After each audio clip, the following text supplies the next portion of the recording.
Selamat malam, namek namuk entago, waninggapka. Kembali lagi bersama saya, Elsya Titi Halawa pada acara Podcast Papua Selatan. Malam hari ini kita sudah ada bintang tamu di sini.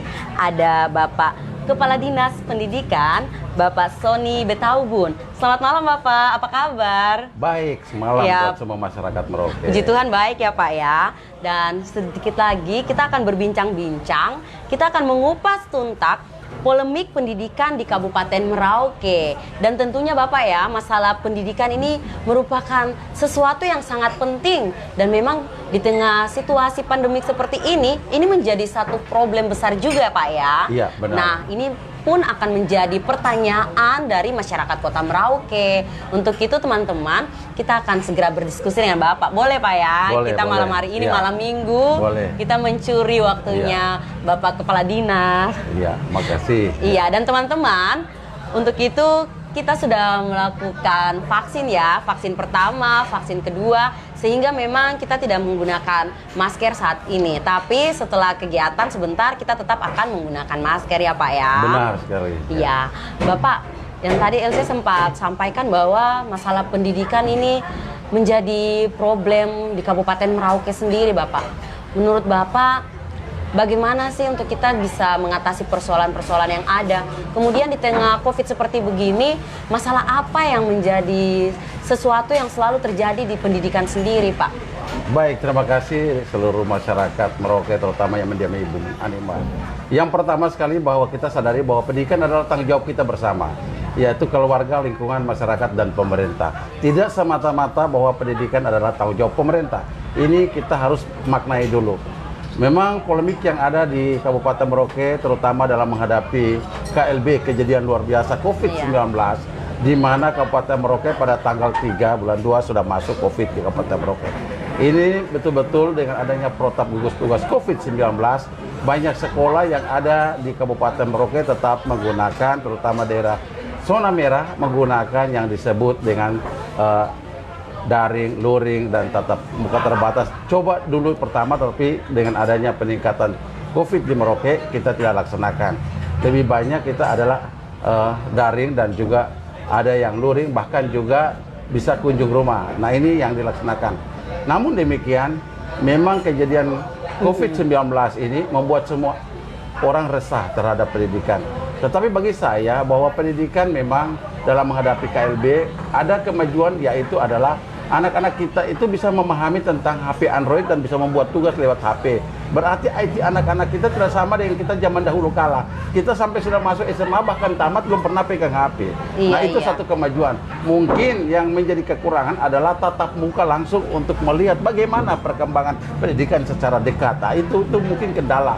Namun demikian, pada konteksnya guru-guru yang ada di Kabupaten Merauke, contohnya seperti guru TK sudah rata-rata vaksin. Ya, guru TK, guru SD, dan guru SMP, dan SMA, SMK sudah vaksin.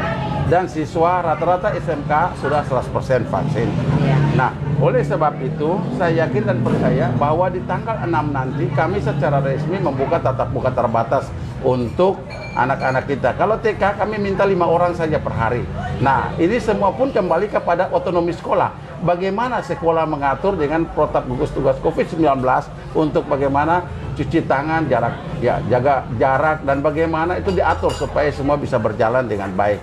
Saya kira karena pendidikan tanggung jawab bersama, maka pada tanggal 6 misalnya tatap muka terbatas akan diatur oleh guru dan komite sekolah, bahkan penguasa wilayah setempat. Dan kita mengenal ada 3, yaitu zona hijau, zona kuning, dan juga ada zona merah. Nah, mungkin di daerah kita dalam kota lebih banyak ada pada zona merah. Tetapi saya yakin dan percaya bahwa protap gugus COVID-19 akan diatur oleh pihak sekolah dan komite sekolah untuk bisa melaksanakan dengan baik. Yang penting sadar bahwa pendidikan adalah tanggung jawab kita bersama, tidak semata-mata ada pada pemerintah. Iya Pak, pendidikan merupakan tanggung jawab kita bersama ya Pak ya. Di sini kita sedang live ya di info kejadian, dan tentunya nanti untuk teman-teman boleh memberikan pertanyaan Pak ya. Boleh. Akan dijawab langsung oleh Bapak Kadis. Dan kemudian Pak, pendidikan ini merupakan yang utama Pak ya. Kemudian faktor-faktor atau siapa-siapa saja sih Pak yang bisa mendukung pendidikan ini? Ya, Yang pertama adalah Yayasan Pengelola Pendidikan itu mitra daripada pemerintah dan pemerhati pendidikan. Karena berdasarkan Undang-Undang 21, 5 yayasan diakui bahwa mitra daripada pemerintah. Nah, oleh sebab itu memang faktor ini kita harus membangun kerjasama dengan baik untuk bagaimana menyelamatkan anak bangsa di bumi Anima yang kita cinta ini.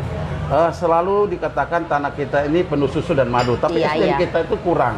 Nah, untuk itu memang bagaimana cara pun, mari kita sama-sama berpikir untuk solusi untuk memajukan pendidikan, tapi tidak saling menjatuhkan satu sama yang lain. Karena apa? Pendidikan adalah tanggung jawab kita bersama. Kritikan membangun, mari kita laksanakan pendidikan dengan baik. Karena apa? Manusia pasti berangkat dari kesalahan menuju kebenaran dan tidak ada yang sempurna dalam hidup ini. Iya, Pak. Wah, kebetulan sekali ya. LC baru buka komentar teman-teman ya yang ada di info kejadian. Ini ada yang bertanya Pak mengenai anak-anak Aibon. Kira-kira ini seperti apa kaitannya dengan pendidikan luar sekolah? Selama ini kami belum melihat kerja dinas untuk mengatasi persoalan anak-anak putus sekolah ini. Ya, terutama memang kalau pada konteksnya anak-anak Aibon ini juga berada pada PP nomor 70 ya, dalam pasal 3 mereka juga terikut di dalamnya. Ini dinas sosial yang punya urusan. Namun demikian kita juga ada kelompok-kelompok belajar kesetaraan ada di situ anak-anak. Dan memang sampai sekarang memang belum kita atasi dengan baik. Mungkin kita belum bergandeng tangan bersama untuk sama-sama menyelesaikan masalah tersebut. Tetapi saya yakin dan percaya kiat-kiat sudah dilaksanakan, tetapi mungkin belum tuntas. Mari kita sama-sama untuk bekerja sama untuk menyelesaikan masalah tersebut. Iya, berarti sesuai dengan apa yang kemarin sempat disampaikan juga ya dari staf khusus Presiden tentang kurikulum respek ini ya Pak ya, yang memang dimana kita tidak bisa hanya menuntut ke satu pihak, tetapi untuk mengatasi persoalan pendidikan ini memang harus keroyokan, kerja sama-sama begitu Pak. Nah, kalau untuk dinas sendiri nih Pak, sejauh ini apakah sudah melakukannya kurikulum respek dan sebagainya ini untuk mengatasi masalah-masalah tadi nih Pak? Baik, untuk di Kabupaten Merauke ada 2 titik khusus untuk kurikulum respek. Saya juga ikut hadir sama-sama dengan staf khusus kepresidenan, yaitu Saudara Billy Mamrasar.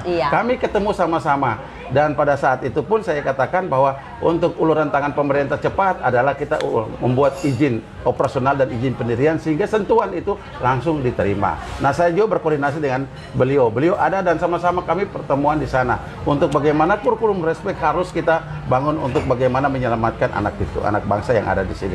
Saya sangat senang sekali yang dibuat. Nah, tinggal kita bagaimana untuk punya badan hukum dalam arti bahwa membuat izin operasional dan izin pendirian. Ketika izin operasional dan pendirian sudah, maka kita akan membuat data Dapodik untuk bagaimana pemerintah menjadi sentuhan terhadap kegiatan tersebut. Saya sangat senang karena itu banyak ibu rumah tangga. Kemarin ada 9 orang di dalamnya itu yang melaksanakan langsung bersama kami. Saya, Wakil Bupati dan Ibu Bupati sama-sama hadir di situ untuk mengikuti kegiatan tersebut. Ya, tentunya itu sudah apa ya Pak?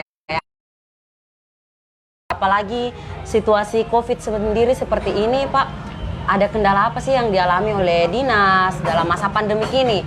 Apalagi ini kan anak-anak sudah hampir 2 tahun ya tidak ada tatap muka di kelas. Kira-kira nih seperti apa nih Pak yang Bapak lakukan bersama teman-teman di dinas? Sekolah, sehingga paling tidak karena siswa lebih takut guru daripada orang tua. Kalau kita langsung memberikan itu kepada orang tua, saya yakin biasanya kelas 1, 2, 3 itu nilainya rata-rata 8, 9, 10. Karena yang kerja adalah bapak, mama, atau kakak. Tetapi kalau dia sudah masuk sekolah, paling tidak nilainya 6, 7, 6, 7. Karena bersentuhan langsung. Maka kita minta tatap muka terbatas dengan waktu orasi 2 jam ganjil genap.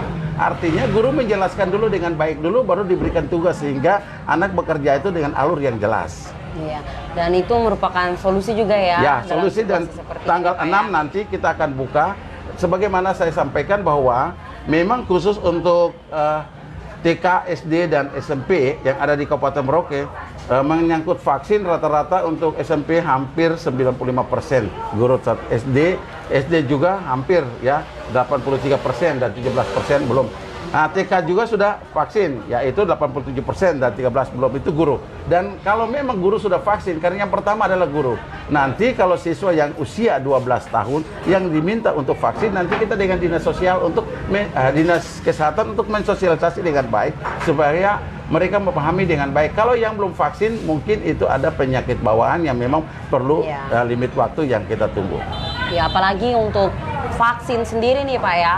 sebagian masyarakat masih ada, tidak semua, tetapi memang masih ada masyarakat yang tidak mau divaksin karena memang ada rasa takut dan sebagainya. Apakah ada langkah-langkah strategis yang dilakukan dari dinas? Apalagi ini kan sebagian masyarakat ini ada juga nih anak-anak kita yang masih sekolah, kemudian orang tuanya pun.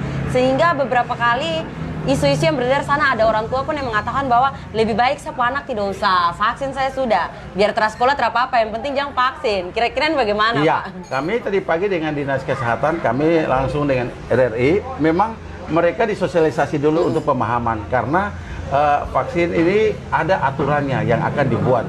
Kalau mereka penyakit bawaan atau belum siap kan ada waktunya diatur. Iya. Tetapi yang penting pertama adalah guru, karena guru itu penting sekali dia divaksin dulu. Saya lihat bahwa SMA YPK juga siswa dan guru semua sudah vaksin. Juga SMK hampir seluruhnya divaksin. Nah, yang sekarang SMP kita baru mensosialisasi ada lebih 200 lebih sudah vaksin. Bahkan sampai di Rambo juga sudah vaksin. Oh sudah Pak ya? Yang di kampung-kampung juga. Kita berupaya untuk merata bagaimana asesmen atau asas pemerataan pendidikan yang kita harus buat. Dan memang ada keputusan 4 menteri, Menteri Pendidikan, Menteri Kesehatan, Menteri Dalam Negeri, dan Menteri Agama mengatakan bahwa sehat dulu baru pendidikan. Keputusan ini pada tanggal 15 Juni 2020. Nah, oleh sebab itu kita rata-rata sudah vaksin di Merauke untuk guru dan banyak siswa juga sudah vaksin. Nah, kita coba dengan melaksanakan tatap muka terbatas sebagaimana keputusan dari Menteri Pendidikan dan Kebudayaan Riset Republik Indonesia. Iya. Untuk tatap muka terbatas ini Pak ya, apakah sudah disosialisasikan ke sekolah-sekolah?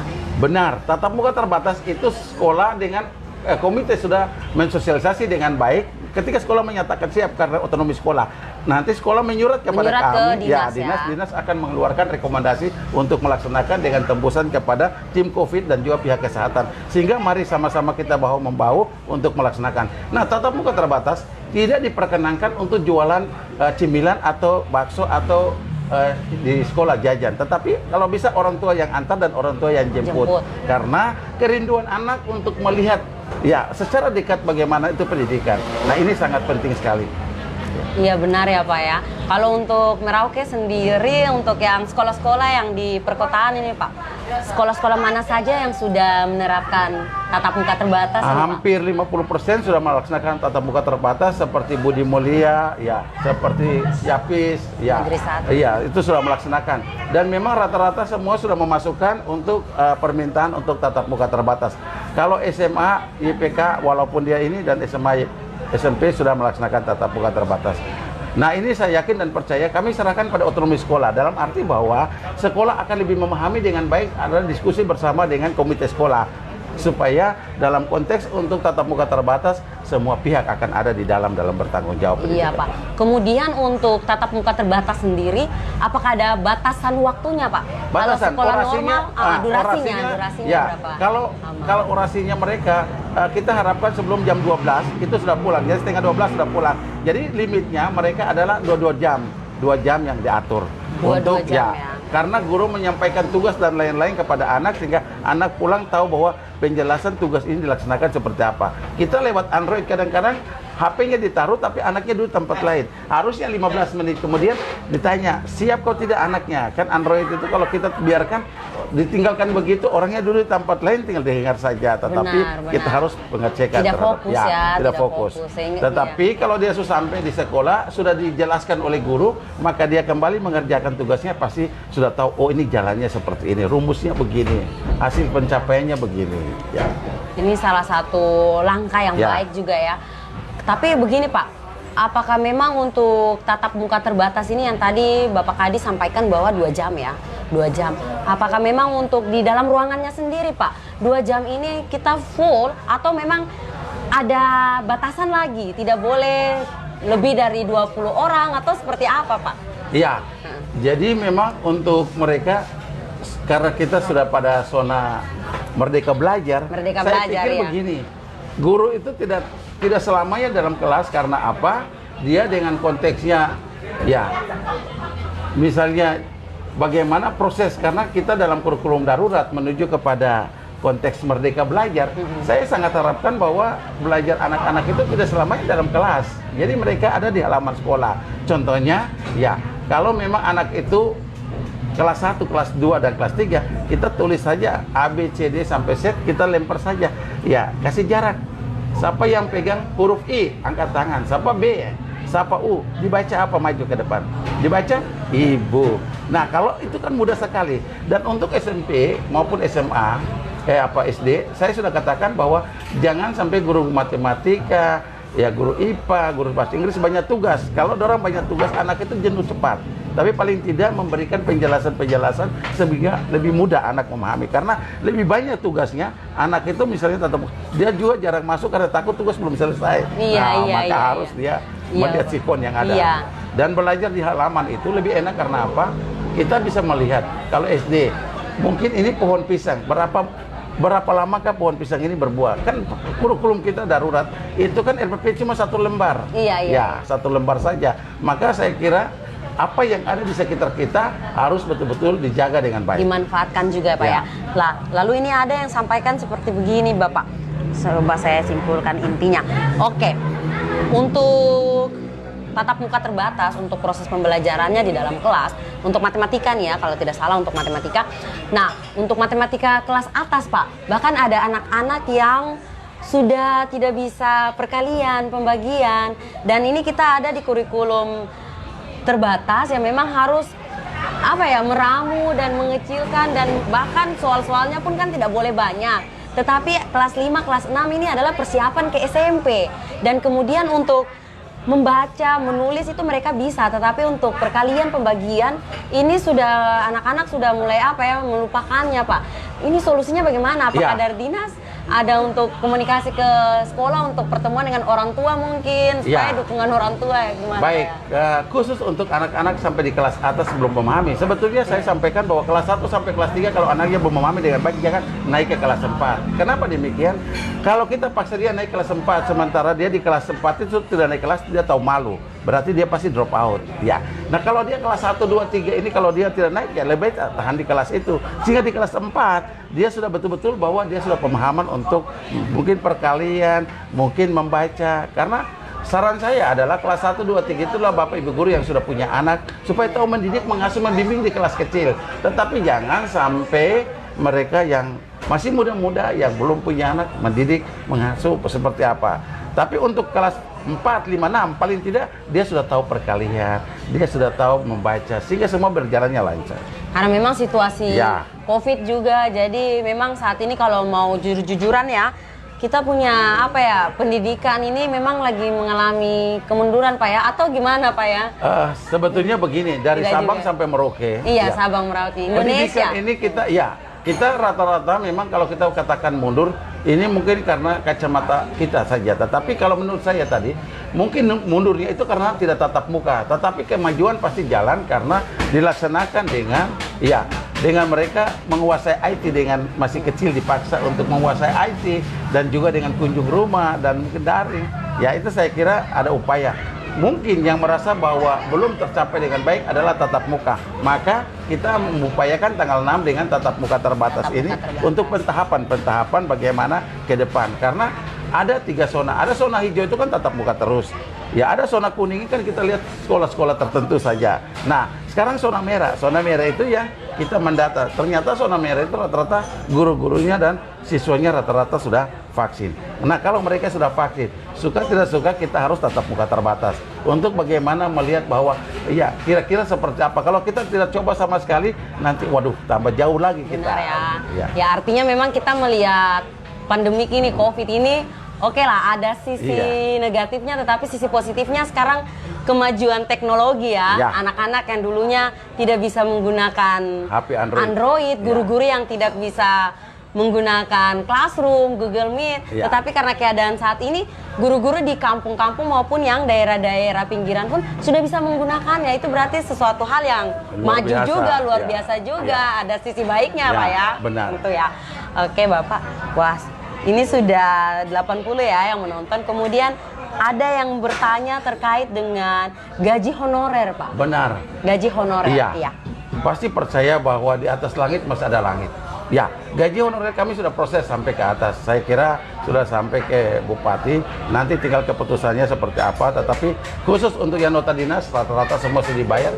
Yang SK kolektif yang kita proses ke atas. Kami sudah berhadapan langsung dengan Pak Bupati. Kita menunggu saja. Karena memang itu sudah diproses. Saya yakin dan percaya antara hak dan kewajiban dua sisi mata uang yang tidak bisa.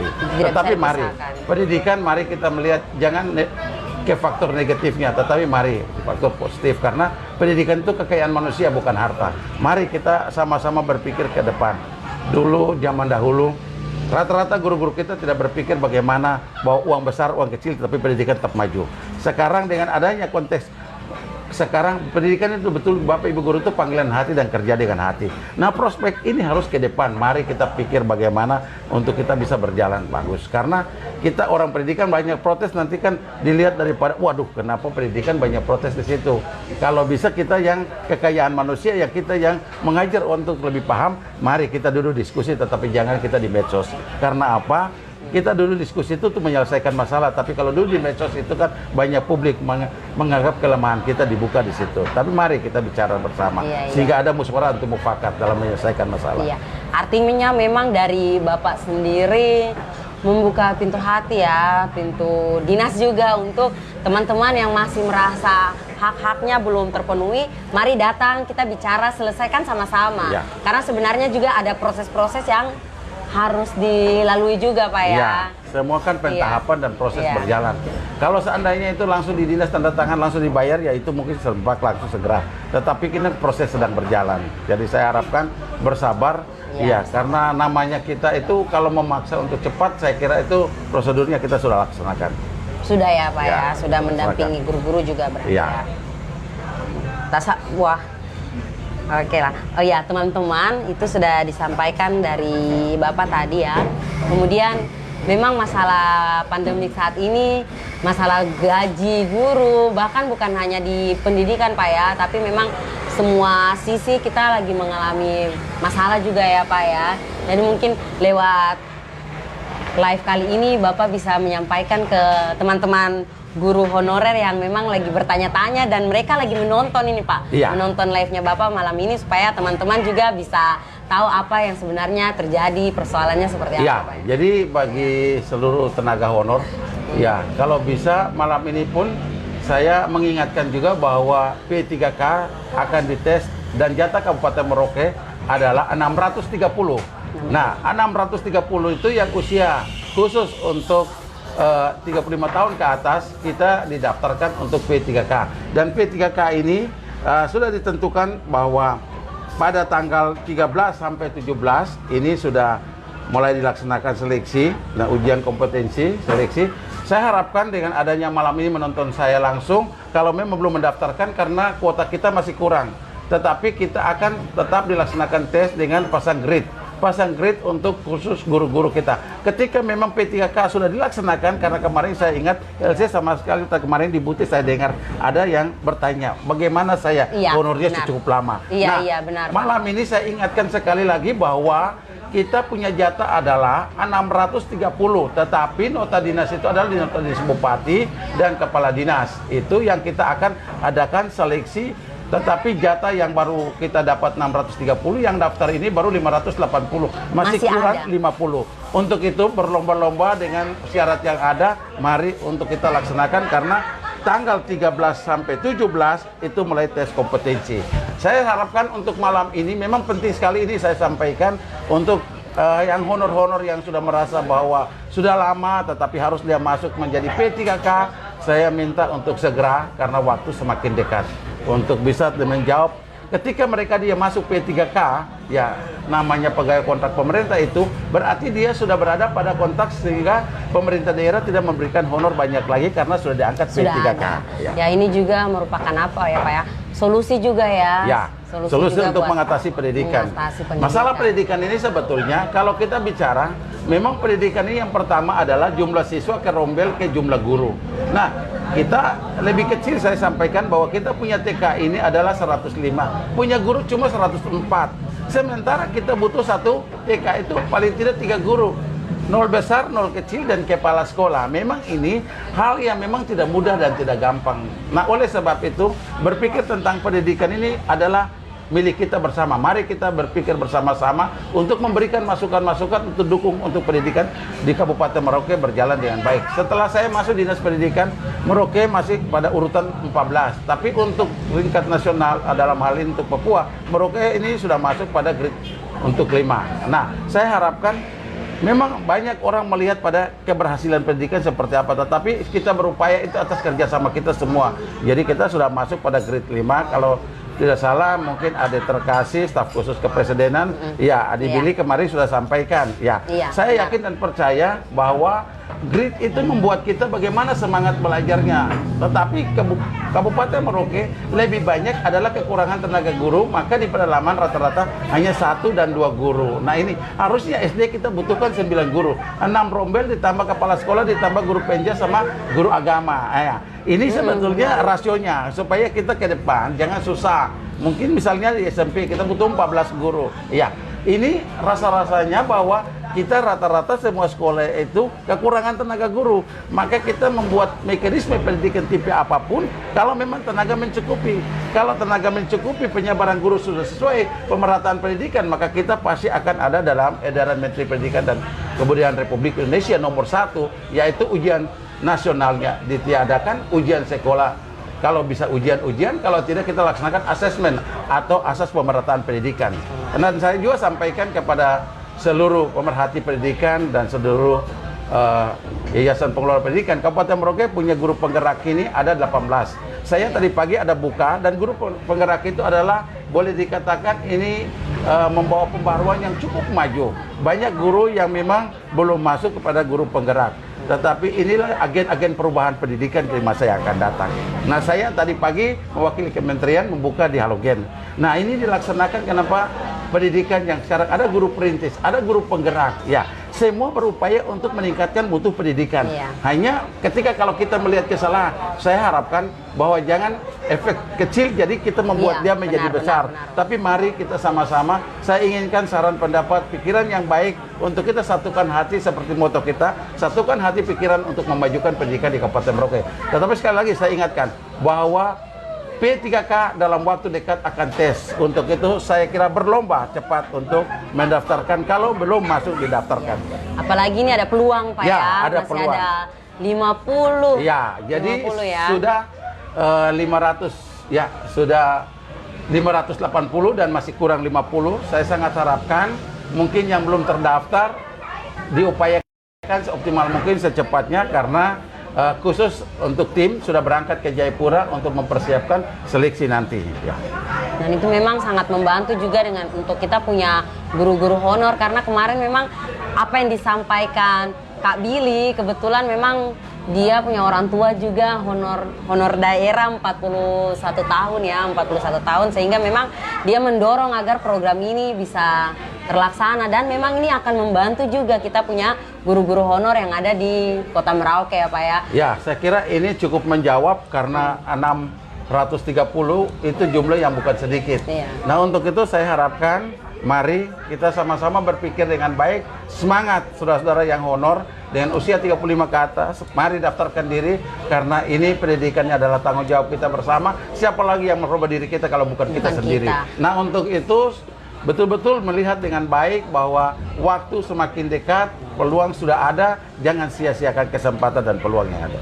Kalau syarat-syarat umum untuk P3K ini sendiri Pak, apakah memang khusus untuk guru-gurunya yang usianya 35 tahun ke atas? Mungkin di sini ada yang anak muda juga seperti LC dan teman-teman yang lainnya yang ingin mendaftarkan diri, apakah bisa, tapi ataukah memang ini khusus untuk 35 tahun ke atas? Ini memang kekhususan sesuai dengan instruksi Presiden, kekhususan 35 tahun ke atas, karena kalau di LC kan usia masih muda dan masih waktu banyak, nanti akan dilihat kesempatan. Karena ada peluang dan kesempatan, saya harapkan saya ikut di situ. Tetapi yang sudah mengabdi mungkin sudah 10 sampai 15 bahkan 20, yang punya anak bahkan sudah punya cucu, jangan tinggalkan kesempatan ini. Peluang ini tidak datang ulang-ulang, tetapi kesempatan itu manfaatkan seoptimal mungkin. Kata Bang Napi, ada peluang, ada kesempatan, optimalisasi dengan baik. Iya Pak ya, memang Pak, sesuatu yang baik ini kita memang harus terus suarakan ya. Iya. Karena jangan sampai ada guru-guru yang memang mereka ingin mengikuti tetapi minim informasi karena jarak juga dari kampung-kampung seperti begitu. Nah, apakah sosialisasi dari dinas ini sudah ke kampung-kampung yang kalau kita mau bilang tidak ada jaringan dan sebagainya atau seperti apa, Pak? Baik sekali, Adik Elsa, bahwa mereka di dalam Dapodik itu sudah tercatat. Sudah ya? Ya. Ya, Jadi sebetulnya rekrutmen untuk masuk itu melalui Dapodik. Nah, ketika Dapodik sudah tercatat, kita cuma mengumumkan di area itu adalah tanggal seleksinya. Karena mereka yang daftar sendiri ketika mereka sudah lolos, maka datang untuk tes. Nah, malam ini kesempatan yang paling luar biasa untuk saya menyampaikan pada publik, ya, terutama guru-guru honor yang jumlahnya cukup banyak. Mari untuk siapkan diri dengan baik untuk menunggu waktu tanggal 13 sampai tanggal 17 pada saat seleksi ini. Ya, karena jumlah kita masih sedikit, diupayakan ke depan, mudah-mudahan mereka ini semua bisa terakomodir ya, Pak ya. Baik. Dan juga kita masih kurang ada 50. Mudah-mudahan kesempatan yang ada jangan disia-siakan kesempatan tersebut. Iya, Pak ya. Tapi apakah untuk yang mau tes juga nih harus wajib vaksin? Guru-gurunya nih, Pak. Saya yakin dan percaya bahwa memang itu sudah protap. Harus ya. Ya, sudah protap persyaratan. Tetap ini vaksin. Ya. Seleksi ya timnya juga dari BKD. Ya, BKD dan juga seleksi ini juga ada beberapa kepala sekolah SMK kita sudah tunjuk menjadi tim. Oke, Pak, kalau untuk vaksin sendiri, Pak, saya yakin ya, saya percaya bahwa dinas punya data tentang berapa banyak guru yang, berapa persen guru yang sudah vaksin untuk tingkat SD, SMP, dan SMA atau bagaimana, Pak? Khusus untuk guru di tingkat TK, khusus untuk di zona merah ini, ya, dan juga ada sebagian dari zona kuning dan hijau. Itu mereka adalah 87% yang sudah vaksin dan yang belum adalah 13%. Nah, 13% ini bisa saja di guru TK itu ada penyakit bawaan dan juga ada limit waktu akan disampaikan oleh pihak kesehatan. Coba mungkin obat ini nanti akan diperiksa ulang, ya. Nah, khusus untuk tingkat SD itu adalah 83% guru yang sudah vaksin dan untuk yang belum adalah 17%. Nah, ini yang sudah laksanakan. Bagi siswa ya, siswa SMP ini yang sudah usia 12 tahun ke atas yang sudah ikut vaksin ini memang belum menyeluruh semua, tetapi tingkatnya baru 40%. Kenapa saya tanggapkan sini 40%? Karena ada di distrik-distrik itu mereka vaksin, datanya belum masuk di kami. Tetapi rasio rata-rata dia sudah 40%. Nah, kenapa semua tidak laksanakan vaksin? Karena masih kita mensosialisasi. Maka tadi pagi kami juga pada saat interaktif publik dengan kesehatan di RRI, saya minta untuk bergandeng tangan kita mensosialisasi. Karena seperti tadi Adik Elsa sampaikan pada awal tadi, kadang-kadang orang tua tidak menerima untuk anak ini divaksin. Karena efek sampingannya kira-kira apa? Iya, nah, itu. Iya. Nah, dengan demikian kita melaksanakan KIS, koordinasi informasi sosialisasi dan silaturahmi, dan melaksanakan sosialisasi berkesinambungan dan berkelanjutan sehingga pemahaman ini bisa mudah untuk dilaksanakan ya. Iya. Sehingga anak-anak juga bisa aman dan nyaman untuk pergi ke sekolah. Iya. Karena memang beberapa hari ini, Pak, saya sempat ketemu juga ya dengan orang tua murid. Mereka sangat bersyukur. Mereka sangat bersyukur atas langkah-langkah yang baik yang dilakukan oleh Dinas Pendidikan sendiri dengan diadakannya sekolah tatap muka terbatas ini. Seperti yang tadi Bapak Kadis sampaikan bahwa memang anak-anak ini kalau orang tuanya yang mengajar, kadang mereka tidak mau. Bahkan kalau misalnya orang tuanya guru pun, mereka tidak mau dengar orang tuanya. Mereka lebih percaya kepada gurunya yang di sekolah. Sehingga memang orang tua mereka bersyukur dan berterima kasih. Dan memang tentunya hal ini terus, sekarang kan kita hanya seminggu 2 kali, Pak ya.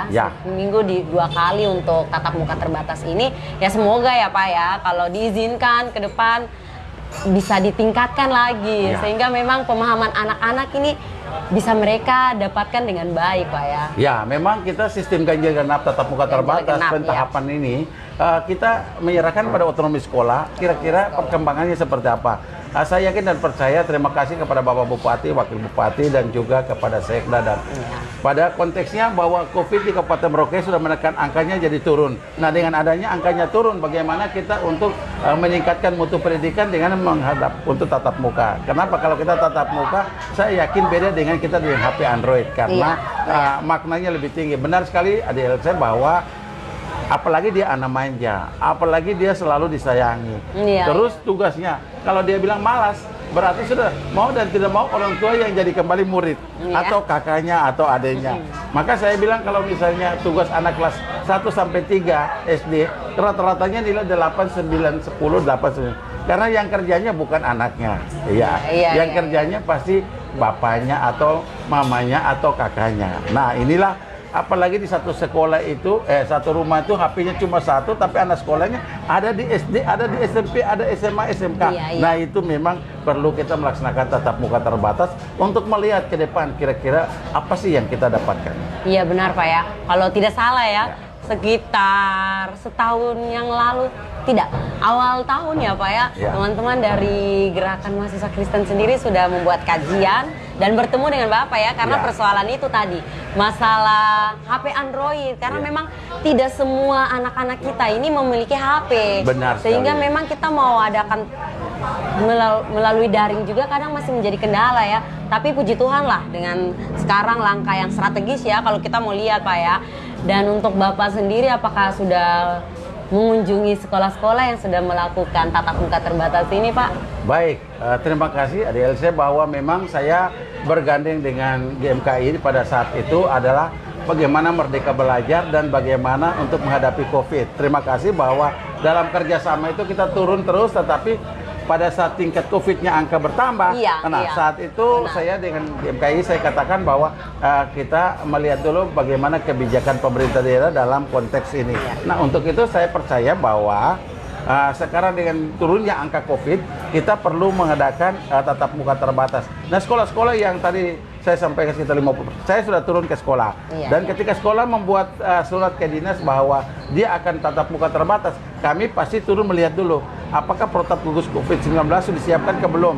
Terutama adalah cuci tangan, jarak, apa semua, sanitation, kira-kira semua sudah ke belum, pengukur suhu. Nah kalau sudah silakan, tetapi mengingatkan kepada pihak sekolah harus bersama-sama dengan komite sekolah untuk diatur dengan baik ya. Iya Bapak ya, memang harus diatur dengan baik ya Pak. Lalu mungkin ada sesuatu lagi yang ingin Bapak sampaikan terkait dengan program-program atau langkah-langkah strategis lainnya yang saat ini lagi dilakukan, digarap oleh Bapak dan teman-teman di Dinas Pendidikan. Nah, saya kira khusus untuk program afirmasi, memang Afirmasi kita, ya. Iya, kita ya. sudah kembangkan karena sistem AD dan ADEM ini kami sampai sekarang berjalan. Sistem apa Pak? ADEM. ADEM. Iya, hasilnya khusus untuk anak-anak kita yang khusus anak Papua ya, sekolah di luar Sistem Merauke, sistem SMA dan perguruan tinggi. Ini kita rata-rata kirim dan saat COVID begini kami kirim. Ya, kirim karena apa? Anak-anak kita ternyata saudara kita anak Papua itu pintar. Kita kirim dari sini sampai di sana mereka bisa berkompetisi. Kemarin waktu diantar pulang anak-anak dari SMA Bali, SMA dari Semarang, wah rata-ratanya mereka katakan nilainya semua tinggi. Nah kita bangga. Ya. Terus mereka langsung tembus di perguruan tinggi. Nah disitulah kita menganggap bahwa anak-anak kita betul-betul bisa berkompetisi dan bersaing di tingkat luar. Jadi bukan saya di sini, tapi di tingkat nasional mereka bisa ikut bersaing. Artinya memang anak-anak afirmasi, ya. Papua ini mampu Pak ya. Sebetulnya dia mampu, tinggal diasah sedikit lagi dia sudah bisa. Hanya kadang-kadang stigma orang itu salah. Sebetulnya banyak yang memang sudah berhasil. Karena saya waktu dengan Sampurna juga begitu, dengan SMA Mikhail Saleman juga begitu. Rata-rata anak-anaknya semua lewat ya O2N memang mereka bagus. Ya, ini semua sudah berjalan. Hanya kadang-kadang orang melihat pendidikan itu kesalahan kecil menjadi Besar. ya besar. Padahal ada hal-hal lain. Ada hal lain yang kenapa sih tadinya peringkat 14 turun jadi 5. Kalau memang tidak ada hal-hal yang membawa perubahan, nah mungkin dia turun menjadi peringkat 5. Saya senang sekali Adi Billy sampaikan, staf khusus kepresidenan Adi Billy Mambrasar bahwa mengatakan kita ada peringkat 5 di Papua. Nah ini memang kita perlu tahu bahwa memang kita sudah maju, Peringkat tetapi 5, ya. untuk dirasakan orang lain pasti, waduh belum, masih banyak. Tetapi perjuangan kita tetap, anak-anak kita tetap kita kirim. Tahun ini kita kirim juga 12, tahun lalu juga pulang untuk SMA. Kalau perguruan tinggi kita kirim 10. Nah, saya yakin dan percaya, apalagi dengan Pak Bupati visi misinya untuk pendidikan is the best, saya percaya bahwa memang ke depan pendidikan menjadi pionir. Karena pendidikan adalah senjata yang paling ampuh bagi suatu Iya. bangsa dan negara. Tanpa pendidikan, bangsa dan negara tidak akan maju. Orang kalau pikul Alkitab tidak tahu baca, percuma dia tahu Tuhan Yesus lahir di mana. Tetapi tanpa pikul Alkitab tapi dia tahu baca, maka lihat Infokus dia sudah paham. Nah, pendidikan ini, tanah kita di Papua ini penuh susu dan madu, tapi SDM kita belum. Maka mau dan tidak mau kita harus memacu untuk dengan baik bisa menyelesaikan pendidikan. Untuk itu harus sistem keroyok, Pak, keroyok ya. dan kerjasama. Memang yang ada di Merauke seperti SMP Buti. SMP Buti sangat luar biasa, yaitu dengan pendidikan gotong royong. Itu semua rembuk untuk bisa berjalan dengan baik. Tetapi konteksnya sekarang adalah di sekolah-sekolah pedalaman yang kekurangan guru gimana di LC. Kalau guru-guru itu lengkap, kita membuat terobosan apapun mudah. Tetapi kalau guru kita kurang, mungkin ada LC juga mengajar, pasti paham. Kalau guru-gurunya terbatas, bagaimana anak kita? Iya Pak, saya masih ingin bertanya ya. Kebetulan ini kan teman-teman lain belum bertanya, jadi biar LC saja ya Pak ya. Mengenai guru-guru kurang, ini maksudnya kurang seperti bagaimana Pak? Apakah kita bisa membuat seperti kerjasama ya? Karena kan di sini untuk sekolah guru dulunya kan SPG. Nah sekarang kan ada KPG dan juga KPG ini kan guru-gurunya banyak Pak. Kira-kira apakah teman-teman kita yang dari KPG ini bisa diakomodir juga untuk menjawab persoalan itu Pak? Memang kami minta dari KPG maupun dari STK, bahkan STK, juga Sekolah Tinggi Katolik. Juga dari juga ada. STAK, bahkan juga dari STAIS dan juga dari dari Unmus. Harus MOU sehingga mencetak sarjana ada lapangan kerja.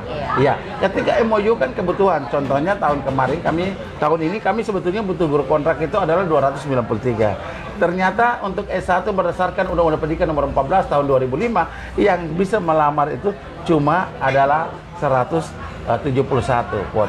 Nah, berarti yang kami minta tidak tercapai. Nah, oleh sebab itu sebetulnya kami sudah baru MOU dengan Unmus. Nah, harusnya rekam jejaknya siswa dia tamat itu untuk PGSD yang mana, bahasa yang mana, ya atau untuk matematika yang mana. Sehingga database yang sudah lulus itu dikasih sama kita supaya kita bisa tahu bahwa ini kebutuhan guru bidang studi. Nah, ini penting sekali. Yang disampaikan ADLC benar.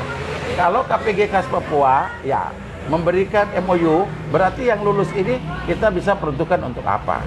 Tapi kadang-kadang susah sekali orang paham karena saya punya paman, saudara laki-laki, dia katakan bahwa pendidikan kadang-kadang orang tahu tapi tidak sama dengan rasa. Iya, Bapak Domin Ulukanan. Wah, kalau tahu dan rasa itu bisa, ya berarti kita bisa tahu pendidikan dan rasa bisa jalan. Tapi kalau cuma tahu tapi tidak rasa, ini yang susah. Nah, saya yakin dan percaya, jangankan itu KPG Kas Papua, paling tidak 5 yayasan pengelola pendidikan harus MOU dengan pemerintah. Sehingga di Merauke ini sekolah yayasan lebih banyak ADLC daripada sekolah negeri. Benar, Pak. Formasi juga penerimaan ini pegawai negeri rata-rata di sekolah negeri. Nah, harus kita mengupayakan supaya bagaimana semua bisa diatur dengan baik antara yayasan dengan pemerintah sebagai mitra kerjanya. Banyak pemerhati pendidikan. Tapi saya di malam hari ini saya minta marilah kritikan membangun, marikanlah satu hati dan pikiran untuk kita bicara pendidikan dengan baik, tapi jangan berkelompok. Kalau berkelompok atau perorangan itu kita tidak bisa sukseskan pendidikan. Untuk itu memang harus keroyokan, semua harus karena sama-sama. Pendidikan tanggung jawab kita bersama, bukan persen atau kita semua punya tanggung jawab. Mari kita diskusi di mana yang terbaik untuk demi menyelamatkan anak bangsa di bumi Anima yang kita cintai. Apa yang Bapak sampaikan juga nih menjadi solusi buat teman-teman guru yang ada di KPG, yang dari Musamus, yang dari STAK, STK, Pokok Anggur, teman-teman yang di mana saja yang memang backgroundnya adalah pendidikan guru, mari nanti bisa datang ke dinas, bisa diskusi. Mungkin selama ini kita kurang komunikasi saja Pak harusnya begini ADLC. Kalau ketika dia sudah wisuda FKIP misalnya, berapa jumlah yang diwisudakan, kasih ketika kita pada saat butuh, sudah ada, mau penjas, mau apa, mau PGSD, begitu. Benar, sehingga memang semua nih bisa diatur dengan baik, karena dinas bukan hanya mengurus satu persoalan itu, ada banyak. Pak ya. Dengan adanya itu kita sama-sama melihat, ini ada kebutuhan, ada peluang. Kenapa kita harus datangkan dari luar sementara di Merauke kita punya ada begitu ada. Tapi ini mungkin malam ini baru didengar, baru tahu, mungkin nonton. Saya harapkan mari kita bergandeng tangan untuk bagaimana kita bisa mengatasi pendidikan dengan tanggung jawab kita bersama. Dulu kami belum mencukupi jumlah yang ada, upayakan untuk ada. Karena perkembangan ilmu pengetahuan dan pendidikan betul-betul sangat maju. Karena kita sudah dengan adanya yang saya katakan tadi, Undang-Undang Pendidikan nomor 14 tahun 2005, meminta untuk semua harus S1. Nah, ini menjadi prospek untuk kemajuan karena ada kualifikasi dan sertifikasi. Apalagi guru dituntut dengan PPG, pendidikan profesi guru. Nah, ini berarti sesuatu yang tidak mudah. Maka guru zaman dulu betul-betul dengan pengalaman segudang, dengan panggilan hati dan kerja dengan hati, pendidikan itu bagus. Tapi sekarang mari kita mendalamkan dengan panggilan hati dan kerja dengan hati untuk bagaimana menyelesaikan anak bangsa di bumi Anima atau di Papua yang kita cintai. Iya, terima kasih ya Bapak ya. Memang setelah ini mungkin kita tidak hanya bertemu di sini Pak ya, Benar. tapi kita akan melanjutkan diskusi selanjutnya dan kita harapkan memang kalau ada program-program dari dinas, kita di podcast Papua Selatan siap untuk mendampingi Bapak. Kemudian Pak, ada satu lagi yang terkait OSN ini Pak.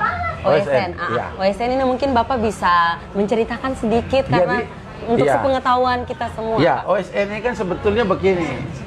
Karena dia kan sudah masuk di dalam bakat dan minat. Karena bukan saja pendidikannya, tetapi bakat dan minatnya dia OSN ini masuk. Ya, kenapa?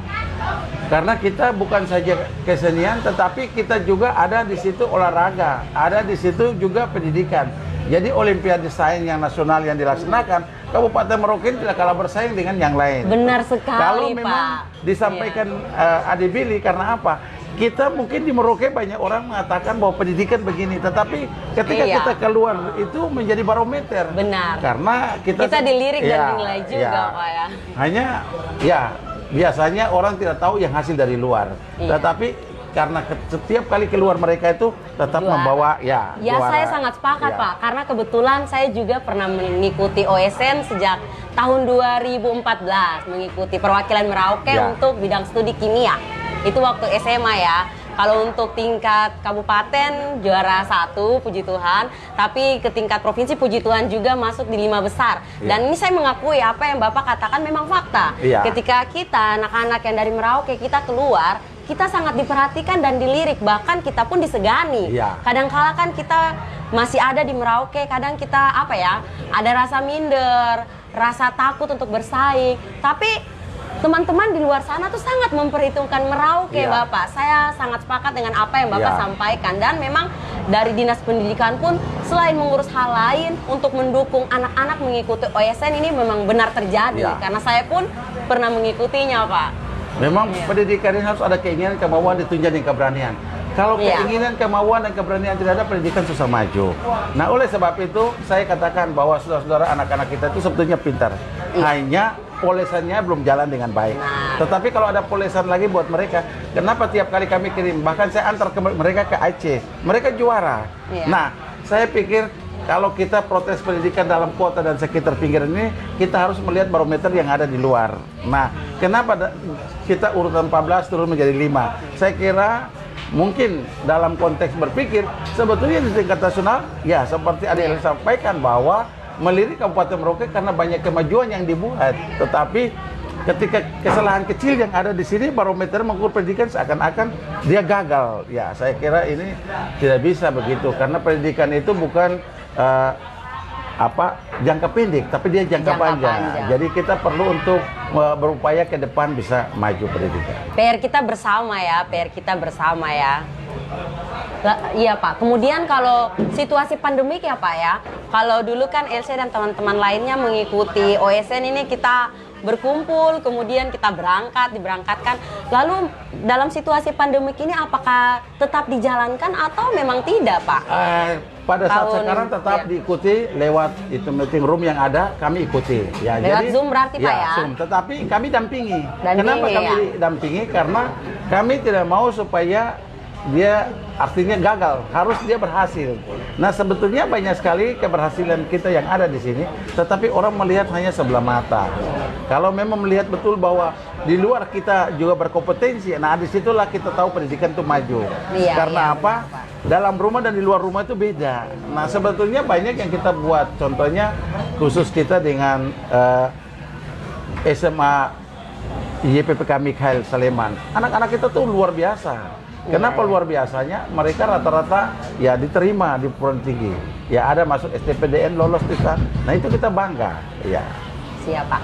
Iya Pak. Tidak terasa ya, kita bincang-bincang sebenarnya Elsie masih ingin mengupas lebih jauh lagi tentang pendidikan di Merauke, tetapi memang kita sudah dibatasi oleh waktu, Pak. Mungkin sebelum tutup akan ada closing statement dari Bapak. Kita minta kata bijak, kesan pesan terhadap dunia pendidikan ini, Pak. Iya, bagi pemerhati pendidikan dan Yayasan Pengelola Pendidikan seluruh masyarakat yang ada di Kabupaten Merauke, bahwa pendidikan ini adalah tanggung jawab kita bersama. Mari kita sama-sama berpikir bagaimana solusi untuk pemecahan pendidikan di sini. Tidak semata-mata itu pemerintah atau dinas pendidikan, tetapi kita semua. Mari kita kroyok untuk berpikir solusi terbaik kepada pendidikan. Karena pendidikan ini adalah senjata yang paling ampuh bagi suatu bangsa dan negara. Tanpa pendidikan, bangsa dan negara tidak akan maju. Apalagi kita ada pada daerah tapal batas. Daerah tapal batas itu menurut Nawacita, item ketiga bahwa tapal batas itu teras depan daripada NKRI. Mari kita melihat warnanya bangsa dan negara itu ada di daerah tapal batas. Saya yakin dan percaya bahwa pendidikan di Kabupaten Merauke tidak akan kalah bersaing dengan pendidikan di tempat lain. Hanya kita belum satukan hati pikiran untuk memajukan pendidikan. Untuk itu saya mengajak semua untuk menjadi satu, untuk satukan hati dan pikiran di dalam moto Isakot Kai untuk menyelamatkan pendidikan.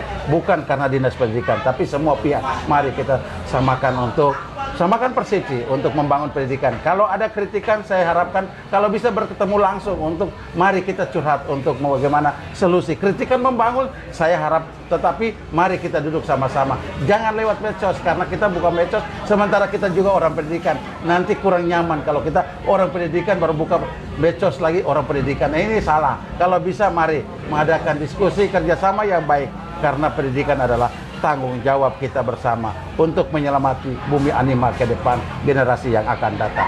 Terima kasih. Tuhan yang utuskan untuk kita dan kita harus berkarya untuk orang banyak. Iya, terima kasih Pak. Terima kasih. Untuk kata-katanya yang membangkitkan semangat untuk kita semua. Iya Pak, mungkin kita akan ada dari tim akan memberikan baju buat Bapak dari podcast Papua Selatan.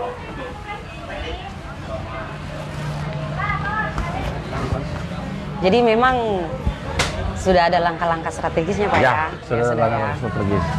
Ya. Jadi memang setelah ini nanti ada dikasih baju lalu. Oh iya. Iya. Oke. Kita duduk lagi Pak. Iya, memang sebetulnya ADLC langkah-langkah strategis pendidikan kita sudah merancang. Hanya karena kita belum satukan hati dan pikiran. Kita masih ada kelompok-kelompok, tetapi paling tidak saya mengajak malam ini ketika mengikuti live tersebut, mari untuk kita sama-sama diskusi bersama.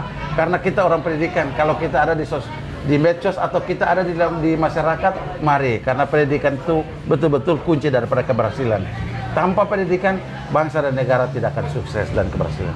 Nah, apalagi kita ada di daerah tapal batas seperti ini. Maka memang di malam ini ADLC, saya yakin banyak orang di sini, orang-orang intelektual, kemampuan lebih, iya. Tapi belum satukan kekuatan dalam kita berpikir untuk mengatasi masalah tanpa masalah. Ya, itu ilmu pengadaian, mengatasi masalah tanpa masalah. Tetapi jangan kita selalu lewat medsos, karena medsos itu ada efeknya kalau memang tidak bagus. Tapi kalau memang yang bagus, ya betul-betul kita sepakat untuk menang. Karena tanah ini sudah diberkati. Apalagi kita memiliki ya istana damai, cinta kasih, kebersamaan, kekeluargaan, waduh luar biasa. Iya, saling mengasihi ya. Ya. Silakan ya. Oke, iya Bapak, kita punya diskusi sudah selesai. Terima kasih. Yang memang dibatasi oleh waktu juga. Terima kasih atas penyampaiannya Bapak ya. Semoga apa yang kita harapkan bersama ini kita boleh berencana, tapi Tuhan yang mengendaki. Kita doakan yang terbaik untuk dunia pendidikan di selatan tanah Papua ini bisa maju. Amin ya. Terima kasih teman-teman semua. Kasih, ya. Saya dan Bapak Kepala Dinas pamit undur diri. Terima kasih.